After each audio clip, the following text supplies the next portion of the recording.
Takeaway Chinese, where you can take some Chinese away and experience progress day by day. Takeaway Chinese, we will promise you a difference.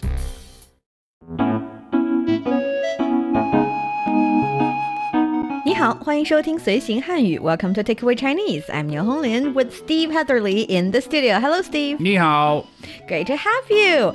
I need to ask you this because you've been in China long enough. I'm pretty sure you've done some purchasing. Is there anything that you were looking for, like the kind of product that you're used to when you're not in China and you're looking for them? And is there any story related to that? You cannot find them, or you find the perfect one, you find a perfect substitute, any kind of story there? Perfect substitute for the thing that I'm looking for the thing that I can't find in the first place. Yes.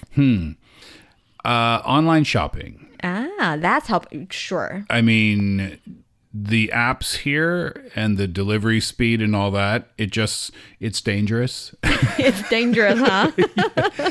But here's the difficulty so far. It's not hard to find anything. Oh, really? You can literally find anything that you want. Even Western foods that I've had a craving for, if I don't find it at the app or on the app for the grocery store that I use, I'll just go on to the other apps, the bigger apps, and see if they have it there. And I haven't encountered anything that I can't get delivered. Really? Can't find. Not yet. But here's the difficulty, though. When you do search for something, instead of 20 options of the product, there's about, it feels like 3,000. So then... a sweet burden. Then you think, well, should I just choose the one at the top of the list? That feels irresponsible. Let me spend hours and hours scrolling, and most of them have a video that you have to watch, and a lot of them, they seem very similar, right? And they are, sometimes they're selling the same thing, but the price will be just a little bit cheaper. And so you just keep scrolling and scrolling and scrolling. And then suddenly it's 4 days later and you still haven't made a decision. So to answer your question, no, I haven't encountered anything that I can't find. But choosing what I want is the stressful part. Well, I have the same problem for sure. Oh, I know. Everybody does. Yeah. Yes. And it's only for the recent decade or so. I think 10 years, 15 years top, we started to have this, feels like countless options of stuff, of goods, food, clothes. We call it 3C 产品, 3C product. That are the kind of electronic gadgets that you use every day. We have a lot of different options. And the thing is, I feel like the evolution of different generations of electronic products are also quite fast. And to the extent that after, for example, I bought my very first personal computer, a laptop, when I entered college, and after 4 years, actually it's after around 8 years when I was trying to get another one, I realized all the research I had done was completely out of date. Oh yeah, of course. With electronics, I mean, 8 years? Are you too long? Are you kidding me? 8 months might even be too long these days. Yes, with all these different products, one thing that kind of impressed me was the imported goods, because we've had the experience of living outside of China, and definitely you would find yourself fell in love with a certain tiny little local specialty, a little item that you associate the memory with the place. Sure. And you would assume you could not find the same thing when you're back in China, and it's just so far away. It's such a different place, yet you can find it now. I'll tell you a story. And this was the moment that I realized that the world now truly is a small place. I was in Nova Scotia, where I'm from in Canada, way on the East Coast. And in Nova Scotia, I was in a very small town. In fact, I don't even know if it qualifies as a town. It might be a village. That's how small this place is. And I went into the little market there, the little shop, to get some things on the way to the beach, to the cottage. And in this aisle, on the third shelf, was Korean ramen. And I thought, what is this doing here? This is a little tiny village town in the middle of nowhere in Nova Scotia. How did it find its way all the way From here? Korea, yeah. Yeah, and at that moment, well, first of all, I bought it because Korean ramen is amazing. You should try some Chinese ramen as well. I'm good with all ramen. Don't worry. I'm not saying anything bad about the other countries' ramen. I'm just saying I love the Korean one. Yeah, I bought it and I was also really surprised. What is one of the things from outside of China that you crave or you want sometimes? Okay, so I used to live in Brussels for a little period of time. And you know, Brussels is the country for chocolate. They Belgium. have a lot. Yes. And a lot of different types of chocolate. And the thing with chocolate is that they have to be handmade, the very good ones. If they're handmade, then the temperature and also the crust as well as the filling, it's a bit different, the handmade ones and the manufactured ones. And I used to, go to different little shops and trying different types of chocolate, enjoying them a little bit. And I figured, well, when I'm back in China, it's kind of hard to find the exact same product. I thought it would be hard to find the exact same thing. But the other day I did a little research, again, online shopping platforms, and I realized that if you really want it, they have this, I'm not going to name the brand, not giving them any publicity, but if you're looking for it, they can actually ship the handmade product from Brussels No way. to China. You have to pay a bit extra, Yeah, and I of course. didn't make the decision of doing so because it feels a little too much, but definitely there is the choice. Yeah, we can almost get it. If we really want something, we can almost find anything we want almost anywhere these days. Yes, and that's the beauty of overseas trade and importing and exporting. And hopefully today you would not only find out the amazing truth that you can get anything from anywhere, but also you'll be able to learn some keywords, how to say them in the Chinese language. So in the future, if you want something, some imported goods, you'll be able to communicate with the one, maybe online, selling that. So for our dear listeners, if you're interested in Chinese culture and you want to get a grip on the Chinese language, then this is the show for you. Stick with us for 30 minutes and you soon see the rewards. And for more fun Chinese learning, follow our Facebook page, Learn Chinese, to watch many fun videos and live streams. But now, let's provide you with some free Chinese for takeaway. I think one of the key word that we're about to talk about here is import and export. Actually, they are quite easy, the Chinese words. So import in Chinese is 进口. 进口,进口. 进口, Yes, and export would be 出口. 出口. Yes. Oh, so the 口 is repeated.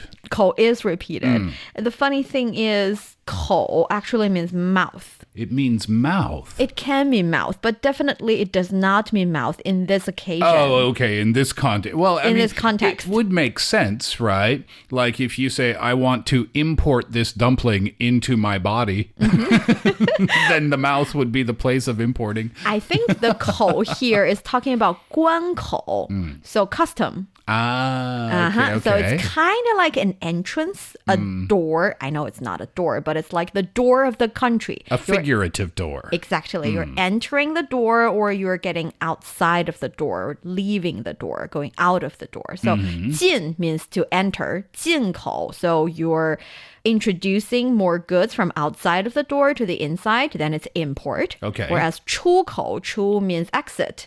So 出口 means get out. Whoa, you know what? 出口 actually also means exit.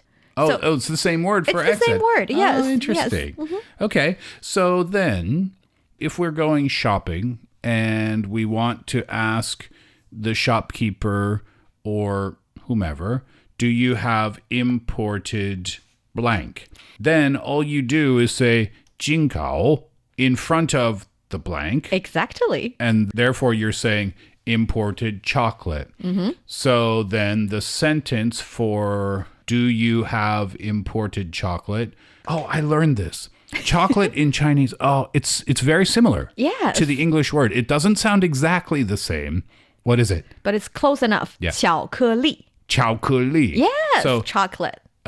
进口巧克力. Yes. When you speak Chinese, it's a little bit Korean, but... Oh, is it? I apologize. No worries. You can identify the little Korean accent in your Chinese. But 巧克力. 巧克力. That's much better. 进口巧克力. Yes, 进口巧克力. And usually in a lot of supermarkets and malls here in China, you would have 进口商品区. So 商品 would be goods. 商品. 商品. Yes, so 商 carries the meaning of business. 商业 would be business. And 品 is 物品. 产品, that's goods or product. So 商品, business product, the kind of product that you do business with, that would be the item that you buy or sell. So that's the goods. So you can see stores here in China, imported goods stores. Imported goods stores or imported section in supermarkets. And we even have 进口超市. 超市 is the supermarket. And 进口超市 tells you that the supermarkets only sell imported goods. I understand. So you can just go inside, figure out what you want. I ordered some shredded cheese recently online. And usually when the food thing gets delivered, you throw away the box and also the little papers inside. As I looked at the papers, the store had included a flyer about all of the imported goods that they have. And I said, just keep this paper in a drawer for future reference. Yeah, but in the future, you would also still go search online, find millions of choices, and forget about the flyer and choose in the million choices. I need to find a way to do this more efficiently. Yes. What's another example? Coffee. Coffee would be cafe. Cafe, perfect. Cafe. That's a perfect pronunciation. Cafe, yes. See, this pronunciation is a little bit hard for me. And this, why? Not because of the ka or the fe. It's the tones. It's a little higher, right? Yes. Cafe, cafe. And it's the same tone for the first syllable and the second syllable. So, 进口咖啡.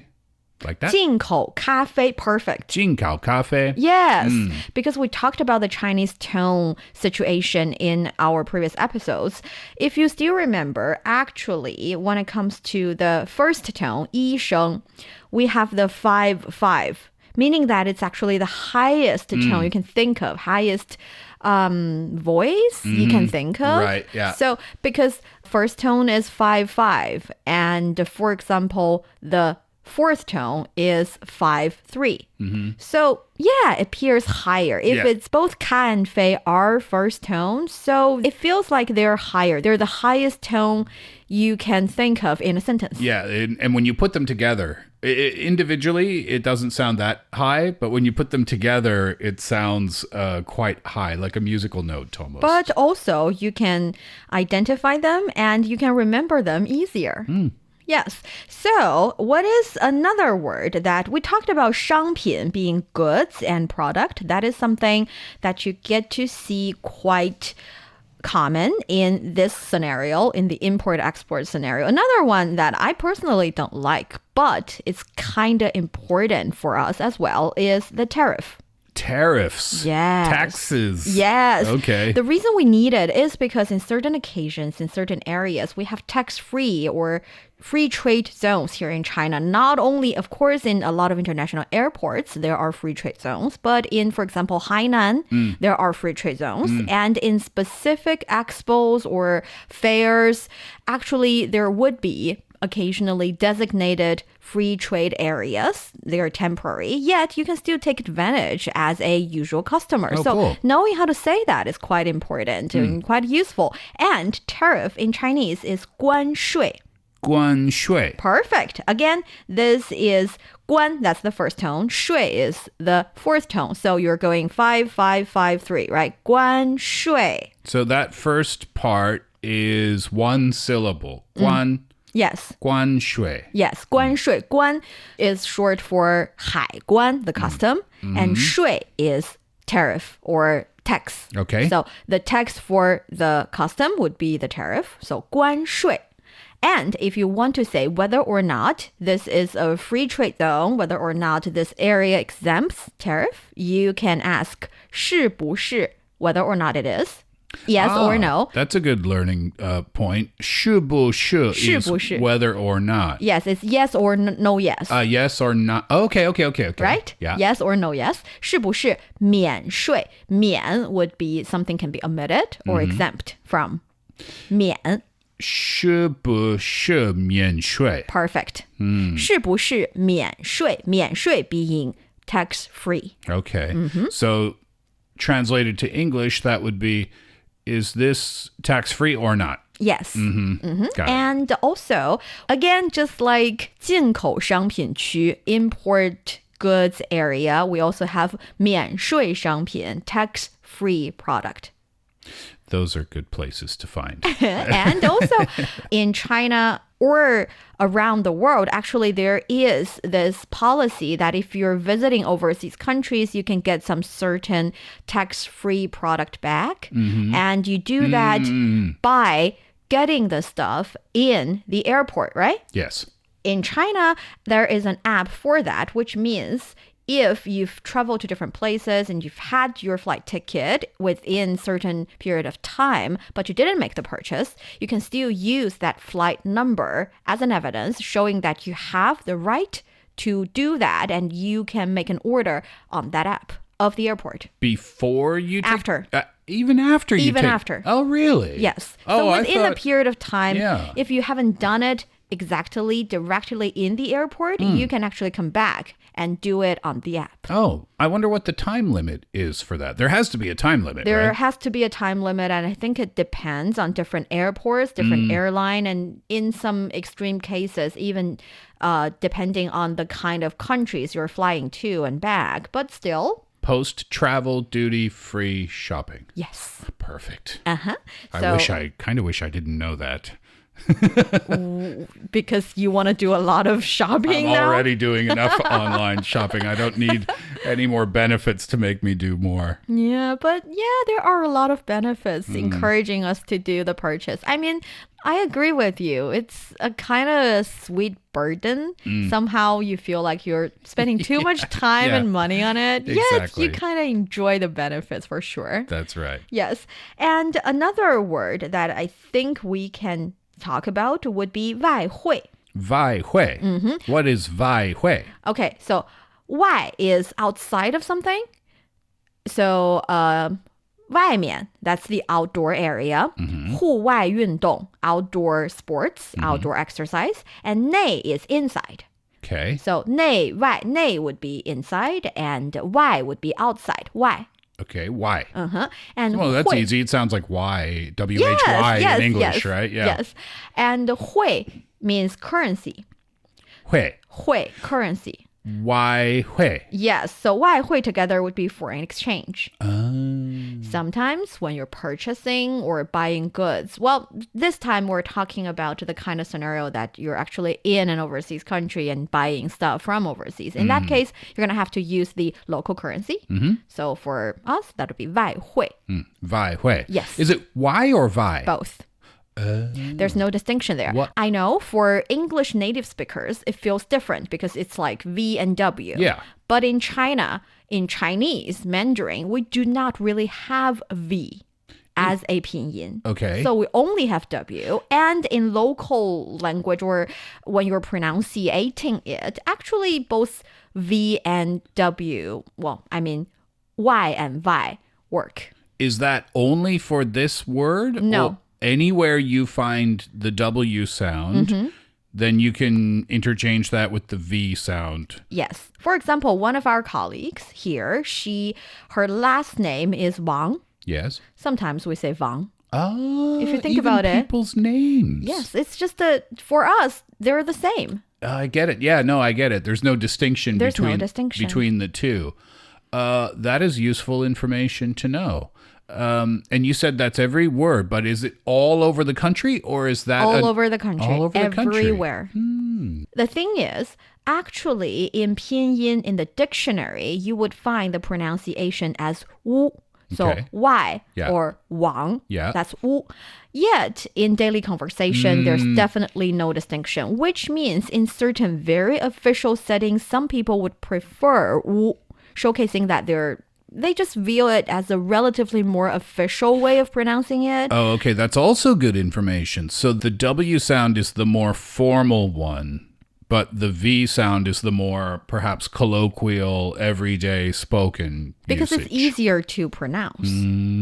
Okay, got it. So 外汇 or 外汇 both work. I see. Yes.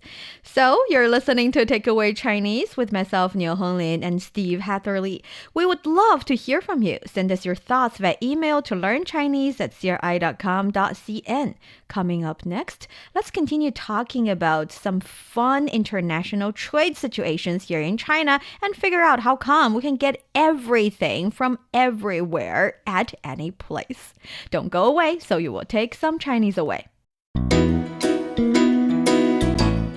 Welcome back to Takeaway Chinese. I'm Niu Honglin, joined by Steve Hatherley. So Steve, I was wondering, have you ever visited or entered any kind of goods expo? Yes, I have. I don't remember when it was, but it was a wine expo. Actually, which was really kind of fun and interesting. Right, you can try different samples. Yeah, you try different samples and the people tipsy. are a little tipsy, and the people are always really excited, and they're experts too. And I find it really doesn't matter what the product is. The people who are experts about it, it's really fun to talk to them because they're quite passionate about that. And they're very knowledgeable, too, so there's a lot to learn. And then, of course, when it's something like wine, it's something that you can enjoy as well. But at a wine fair, you don't just get the wine. You get the cheese and the little snacks that they have. So you walk around and you check out the different countries' booths. And I always enjoy going to an international trade show or fair, just because there's so much to see. I went to an international car show before as well, and that was a really fun time. We call it 展会, by the way. 展会. Yes, 展 is short for 展览, so showcasing, showing people, and or exhibit. And 会 is a meeting. So it's kind of like a huge meeting showing people a different product that you've got. And in China, to be honest, there are so many different types of fairs and expos. And they're nonstop. They're nonstop. We are here. We have our studios in a very specific location in Beijing, which is pretty far from the downtown area. But even here, every time I go to work out at the gym, there's on the first floor, they host different events, and there's always some kind of exhibition or fair. That's why I'm always seeing different foreigners there who are visiting China for the first. And I talk to them all the time. I met a guy from Brazil who was here in China for the first time. There was another guy, I think he was from Europe somewhere, and we just have a little chat. Because I ask them, I'm curious to know, what's your trade show about? One was about lighting recently, like different, Really? like technology and lighting and stuff like that. So there's always something going on here. Always something going on here. And also, like you said, when it comes to different expos, there are different themed ones. I've attended a book fair. That's one of my favorites. I think it's really nice to be able to talk to the publishers directly. Yeah, it's right? really fun. Yeah, that's cool. And sometimes they would have different activities.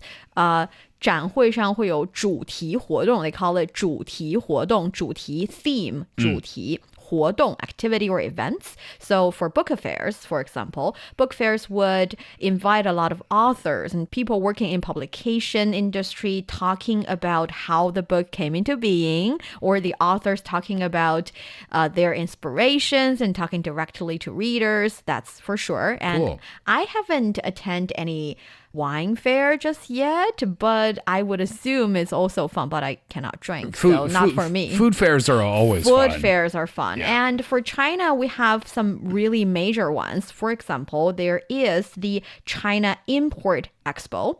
It has been there for several years already. And the International Import Expo is special because for most countries, when they hold a national level fair, it's almost always or often to introduce the local goods to overseas countries. They invite overseas buyers into the country to showcase their product. But here in China, we have the world's only and biggest platform for imported goods, meaning that we are inviting goods and merchants from outside of the country to come to China to get into our market so that they can sell their goods here in China. So this is not the Canton Fair. No, it's a different that one. happens twice a year here in China, which is also massive. Massive. This is a completely different one. This is only for importing goods from outside. Oh, what a fun event that must be to go to,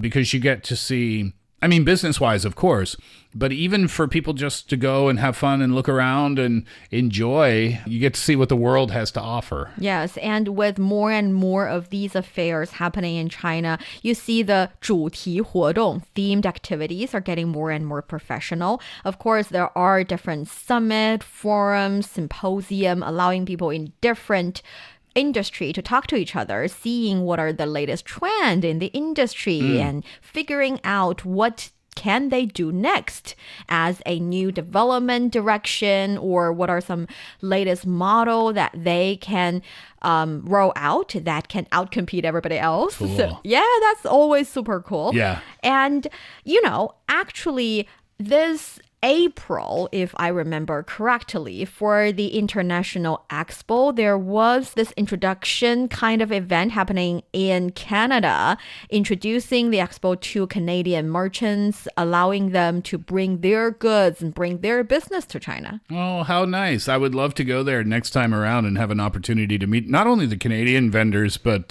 people from outside, Yes. Anywhere outside China. Yes, and since we're on the subject, actually from January to September 2024, the bilateral trade volume of goods between China and Canada reached over 67 billion US dollar. That is an increase of 1.4 billion compared to the same period last year. And we see China is Canada's second largest export market, only second to the United States. So what are some of the things, big business between Canada and China.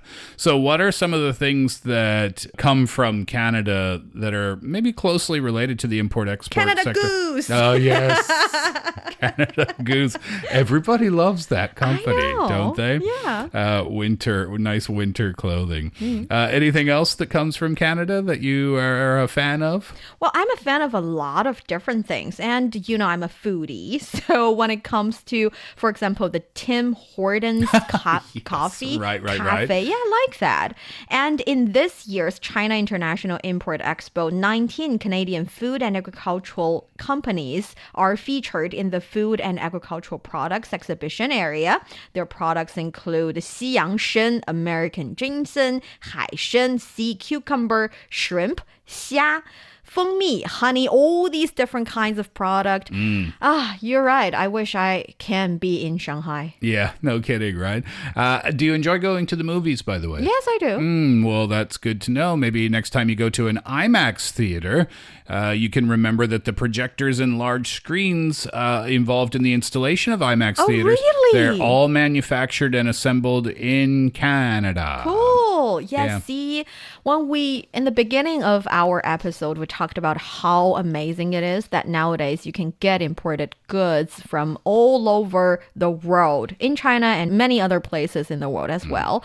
Yet we suddenly realize it's not only the kind of goods that we're enjoying, but the service, the everyday life. They're so closely intertwined. It's very true. Yeah, so we love globalization and we love to see each country talking to each other, cooperating with each other, and, you know, benefited from each other. I wonder how they ship IMAX movie screen.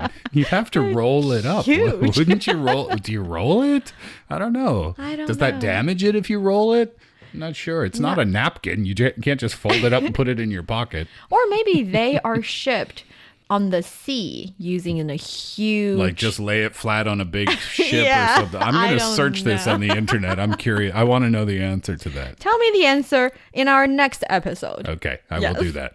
And that brings us to the end of today's Takeaway Chinese. I'm Niu Honglin with Steve here in the studio. For more episodes of the show, you can visit our website at radio.cgtn.com and go to the column podcast. You can also listen to the show and read the script there. Find us wherever you listen to your favorite podcast. Just search for Takeaway Chinese. And when you do that, leave your questions, comments, and a 5-star rating. 感谢收听，我们下次再见。谢谢，see you next time.